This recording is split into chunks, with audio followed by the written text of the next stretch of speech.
Hello there. Uh, Today I wanted to have another look at the cycle of archetypes as usual, but I just wanted to have a look at some of the patterns in it. I mean, which are very simple patterns. They're ones that we have all covered and touched upon. But I thought it'd be nice to actually look at some of them and just have a bit of a free form kind of like consideration of them in a way. Okay. So as ever, here is the wheel, and as we know, there are 12 sections to it, 12 archetypes, 12 combinations of two elements each, and we know that there are all these different ways of looking at it. So, but what I'd like to look at is the kind of like the fourfold natures of things. So, like just as we know we have the cardinal cross here, yeah, and we've gone into that quite a lot, but we have other crosses too as well. We have this one here, which you could call the mutable cross because it corresponds with the mutable signs of the zodiac, yeah, and that actually does really fit with this, I think. Um, the actual the actual associations of the individual signs of the zodiac with the actual archetypes, they don't always seem to really fit. Yeah, um, some of them do, and some of them seem almost the opposite. But we've done a little bit on that before about how you can flip things over and start to see patterns, especially when you deal with second element and things like that. But if you just look at the qualities of cardinal, fixed, and mutable, they really are interesting and they really seem to work. Now we've done the cardinal cross quite a lot, but like the mutable cross here is like hearth priestess, nymph or child, sage, and fool, and these are all the open states, and the open states and form this mutable cross. Now, and the other cross we have is matriarch, actress, patriarch, warrior, and this is the fixed cross, and it corresponds with the closed archetypes. And it is interesting because they do really seem to work in that way. Yeah. If you think about mutability and fixity, yeah.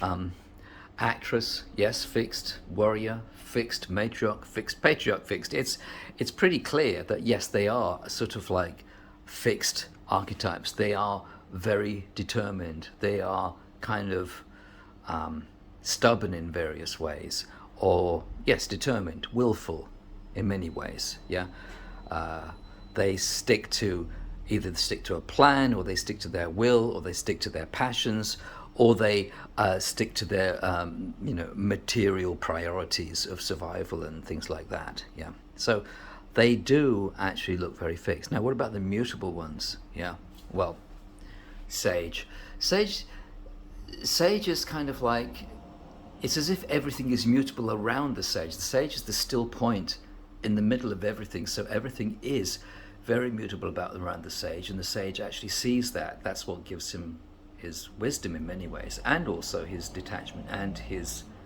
kind of serenity, because everything is in constant motion, everything is constant change around him, because he observes it.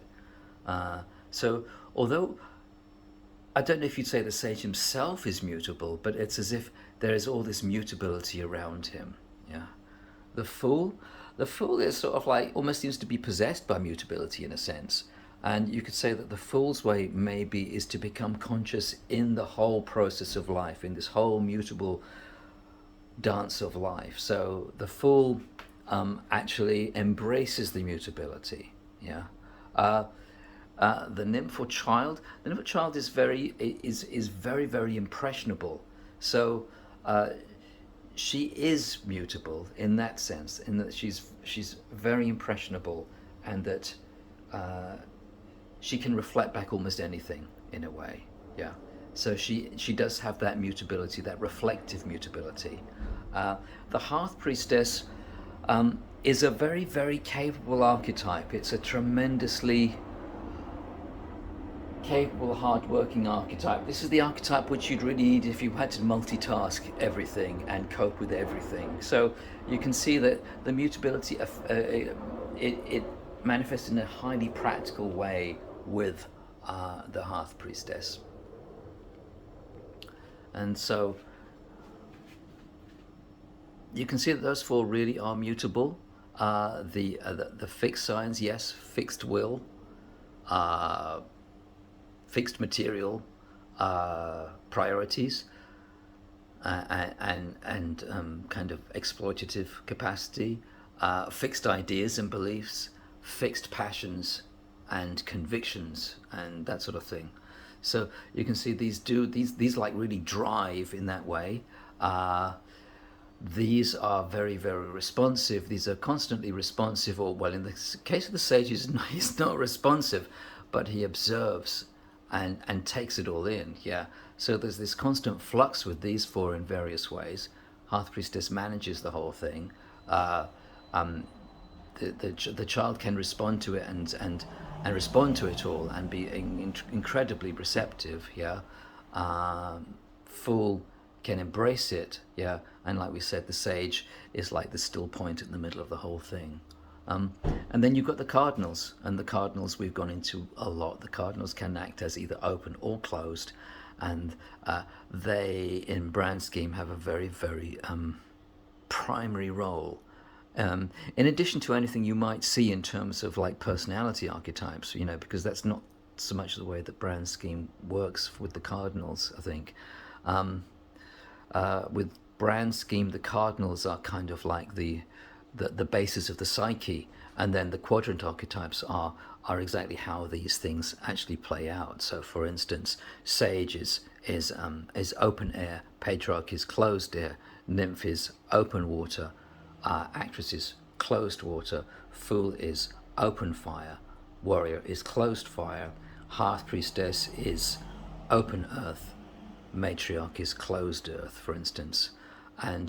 But this is the actual cardinal of earth, this is the cardinal of water, this is the cardinal of air, this is the cardinal of fire. So that is the way that brand scheme tends to work, as far as I can see, and that's what allows us to go on the inner and outer journeys, which is what circulates the entire energy and which lets the whole thing start to come together and free us really to actually live life rather than be stuck in shadow issues. But anyway, that's a bit of a short meditation on it, or consideration of it. But that's just my very, very quick look at the crosses within it, because they're all important. Yeah.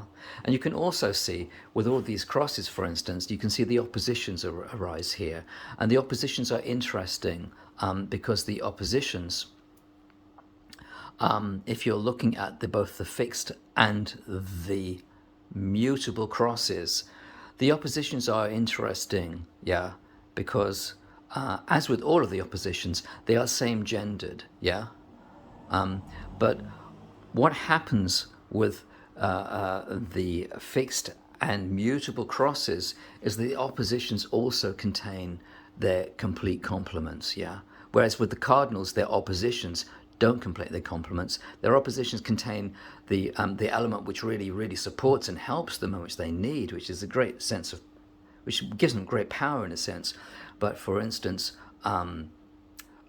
it's still only water and earth on this axis, and it's still only fire and air on this axis. Whereas if you look across the other axes on the fixed and the mutable crosses, you'll see that the opposites bring together all of the elements, but they bring them together in same gender form, yeah, which probably makes, in some ways, their relationship a bit easier, because the masculine and the feminine do work on different principles in many senses.